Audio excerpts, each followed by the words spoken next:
غنيا في أموال غنيا في درجات فاتما في تطهيرات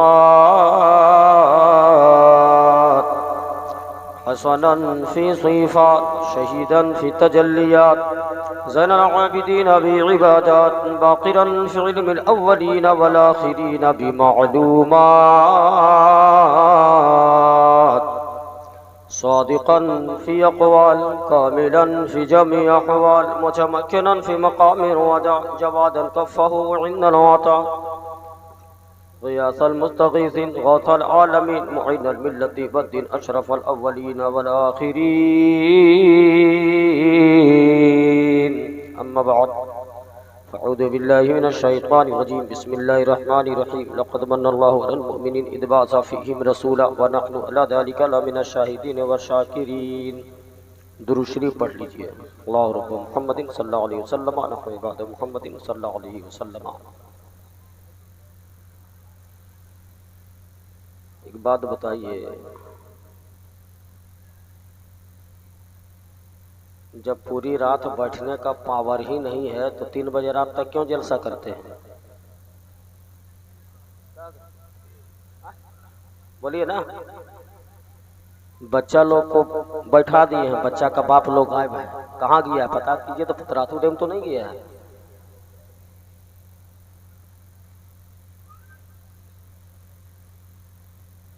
ہاں میری بات تھوڑی تیکھی ہوتی ہے چونکہ الحمدللہ میرے پیچھے قاری بہر اللہ صاحب بیٹھے ہیں، ویسے بھی مجھ سے کسی سے میں ڈرتا ہی نہیں ہوں، نہ ڈر لگتا ہے. جب 3 بجے رات تک ہمارے اندر بیٹھنے کی صلاحیت ہی نہیں ہے، پوری رات ہم کو جاگنے کی صلاحیت ہی نہیں ہے، تو مغربات شروع کرو 10 بجے ختم کرو. کیا معاملہ ہے؟ کیا فائدہ رات بھر جاگنے سے؟ بات صحیح ہے نا؟ بولیے نا. ہاں یا میں 35,000 روپے آپ سے نذرانہ نہیں مانگتا ہوں اس لیے آپ لوگ ہلکے ملیں گے؟ بولیے نا. ہمیں تو یہی لگ رہا ہے، اس قوم کو یہی چاہیے. جتنے علاقے کے شورا اور خطیب ہیں، جس دن آپ لوگوں سے 35,000 اور 40,000 نذرانے چارج کرنے لگے اس دن نشہ اتر جائے گا. پھر ماحول خود بخود ٹھیک ہو جائے گا. مگر لوگ یہ سمجھتے ہیں کہ جھارکھنڈ کا تو ہے ہی ہے، یو پی سے آتا تب ہم رات بھر بیٹھتے.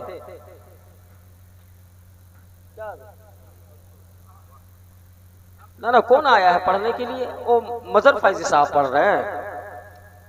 اچھا ٹھیک ہے، تھوڑی دیر بیٹھ جاتے ہیں.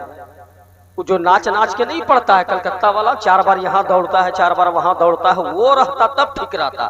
یہ مزاج بنا ہے ہمارا. اس مزاج کو اتارے ورنہ کہیں کے نہیں رہ جاؤ گے. اس مزاج کو صاف کرے میرے پیارے. اور یہی سب وجہ سے آج کی تاریخ میں گھر میں نبی کی میلاد سجانا بھی بہت مہنگا ہو گیا ہے. یہی سب وجہ سے.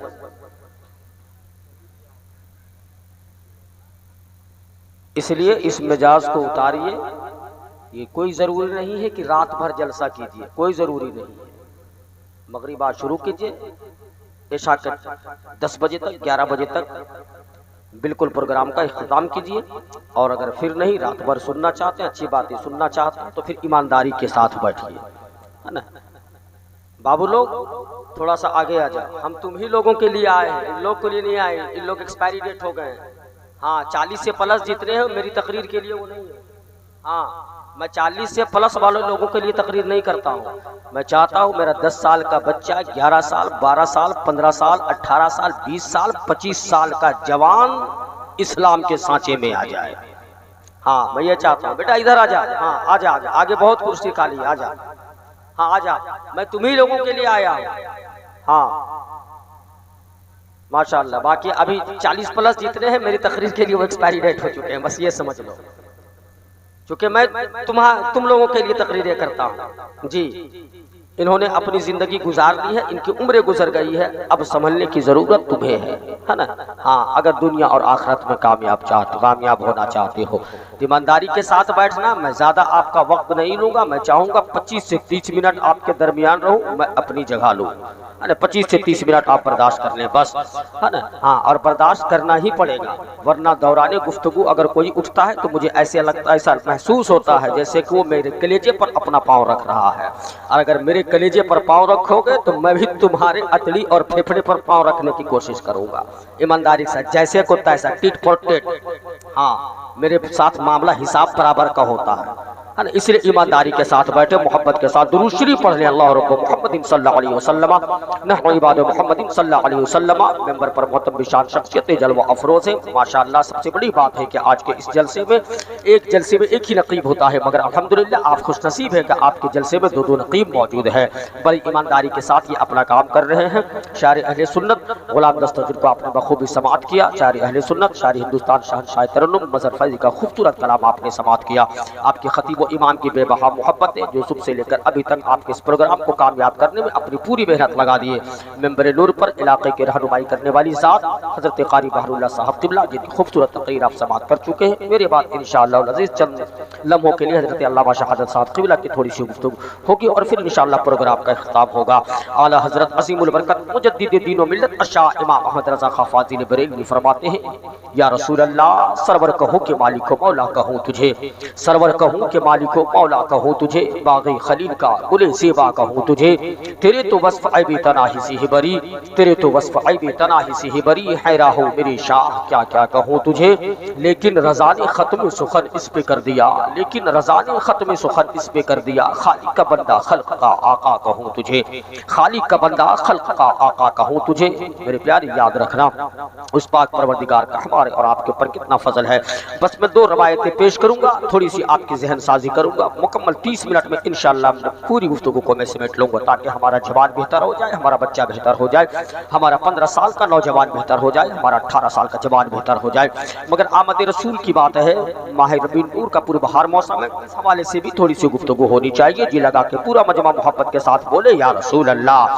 ہاں بس آپ بیداری کے ثبوت دیں، مجھے آپ کو زبردستی بولنے کی ضرورت نہ پڑے، ورنہ میں آپ کو نہیں کہوں گا کہ ٹانگ اٹھا کے بولو، پیر اٹھا کے بولو، نہا کے بولو، پتراتو ڈیم میں ڈوب کے بولو یا رسول اللہ۔ میری یہ عادت نہیں ہے، آپ ایمانداری سے سنیں، اس طرح سے سنو کہ ایک سوئی بھی گر جائے تو سوئی کے گرنے کی آواز آ جائے۔ کامیاب تقریر وہ ہوتی ہے۔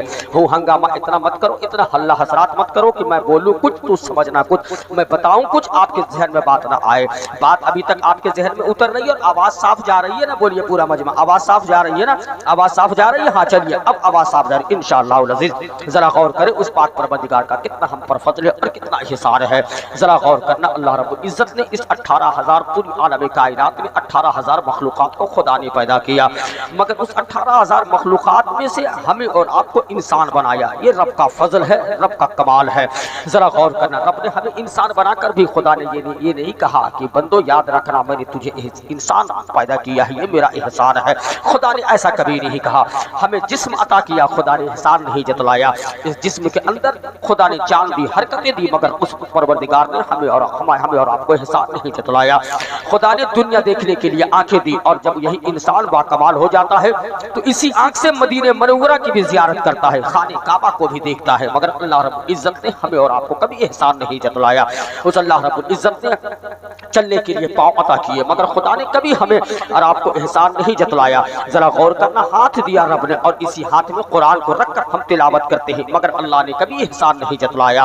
اللہ رب العزت نے ہمارے سروں پر ماں باپ کا سایہ عطا کیا، مگر خدا نے یہ کبھی نہیں کہا کہ بندو ہم نے تم پر احسان کیا ہے۔ غور کرو، اسی کائنات پر 1,24,000 کم و بیش انبیاء کرام کو رب نے مبعوث فرمایا، اور اللہ رب العزت نے آدم کو اسی زمین پر بھیجا، حضرت یوسف اسی زمین پر آئے، ابراہیم اسی دھرتی پر آئے، یعقوب کو یہی پیدا کیا، یوسف کو اسی زمین پر بھیجا، عیسیٰ کو اسی زمین پر بھیجا، مگر اللہ نے یہ کبھی نہیں کہا بندو یاد رکھنا میں نے آدم کو بھیجا، یہ تم پر احسان ہے، عیسیٰ کو بھیجا، یہ میں نے تم پر احسان کیا ہے۔ ہر نبی کی عظمتیں اپنی اپنی جگہ پر مقدم ہے، ہر نبی کی فضیلتیں اپنی جگہ مقدم ہے، ہر مسلمان کے دل میں ہر نبی کی عظمت باقی ہے، ہر مسلمان ہر نبی سے سچی محبت کرتا ہے، مگر خدا نے احسان نہیں جتلایا۔ ذرا غور کرنا میرے پیارے، رب نے ہمیں کیا نہیں عطا فرمایا. ہمارے اور آپ کے سروں کے اوپر آسمان جیسا سامیانہ خدا نے دیا، مگر یہ نہیں کہا کہ آسمان کا سامیانہ دے کر میں نے تم پر احسان کیا. چلنے کے لیے ہمارے پاؤں کے نیچے رب نے زمین بچھا دی، مگر خدا نے یہ نہیں کہا کہ بندو اس دھرتی کو بنا کر، اس زمین کو بنا کر میں نے تم پر احسان کیا ہے. رب نے اس پوری کائنات میں یورینس، پلیٹو، جتنے یہ 9 گرہ ہیں اور ان 9 گروہ کا مکھیا جسے سورج اور سن کہا جاتا ہے، رب نے اسے بھی پیدا کیا، مگر اللہ نے یہ نہیں کہا کہ میں نے تم پر احسان کیا ہے. ستاروں کی ٹمٹماہٹ، ستاروں کی چاندنی، ستاروں میں روشنی اور چاند میں چاندنی عطا کی رب نے، مگر اللہ نے یہ کبھی احسان نہیں جتلایا. مگر ذرا غور کرو، جب اندھیرا جا رہا تھا، اجالا آ رہا تھا، آمنہ کے شکم ناز سے عبد المطلب کے گھر وقت صبح صادق بروز پیر نبی کی آمد ہے.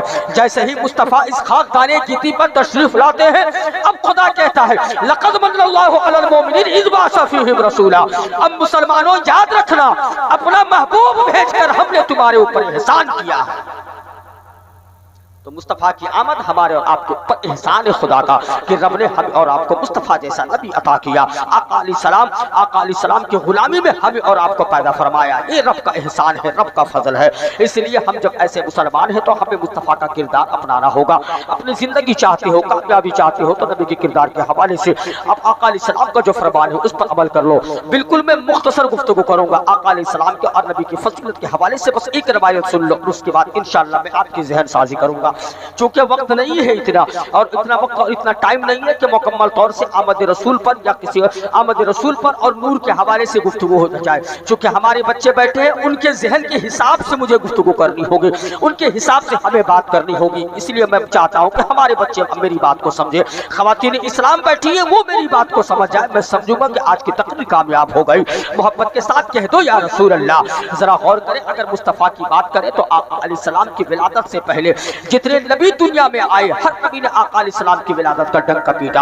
ابراہیم آئے، انہوں نے کہا کعبے کی جب تعمیر ہو گئی، حضرت ابراہیم صحن کعبہ میں کھڑے ہو کر دعا کیے تھے ربنا وابعث فیہم رسولا، پروردگار اب اس نبی کو بھیج دے. یعنی کہ ہر نبی نے مصطفیٰ کی آمد کی بشارت دی. عیسیٰ آئے، انہوں نے بھی خبر دی. لوگوں یاد رکھنا، آنے والے دنوں میں، آنے والے زمانے میں آخری نبی آئیں گے. کہو تو میں نام بتا دوں، نام ان کا محمد و احمد ہوگا.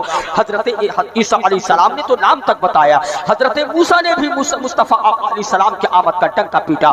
ذرا غور کرنا، جتنے نبی آئے ہر نبی نے مصطفیٰ کی آمد کا ڈنکا پیٹا ہے. سب نے بتایا ہے کہ ایک نبی آئیں گے جن کا نام محمد ہوگا. آقا علیہ السلام، حضرت پیغمبر علیہ السلام، حضرت موسیٰ علیہ السلام پر رب نے توریت جیسی کتاب اتاری ہے. بابو یہ سیٹی کی آواز بند کرو، یہ سیٹی بالکل نہیں آنی چاہیے. بس ساؤنڈ تم اتنا ہی دو کہ آواز سب تک برابر پہنچے.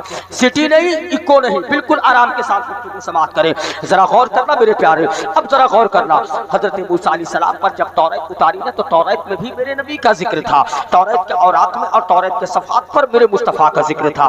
مگر جس طرح سے اس زمانے میں لوگ آقا علیہ السلام صلی اللہ تعالی علیہ وسلم پیغمبر اسلام پر حسد رکھتے ہیں، جس طرح سے اس زمانے میں لوگ آقا علیہ السلام پر، آقا علیہ السلام سے محبت نہیں کرتے ہیں، کچھ ایسے ہوتے ہیں. اسی طرح سے حضرت موسیٰ علیہ السلام کے دور میں کچھ لوگ تھے ایسے کہ جو آقا علیہ السلام سے محبت نہیں کیا کرتے تھے.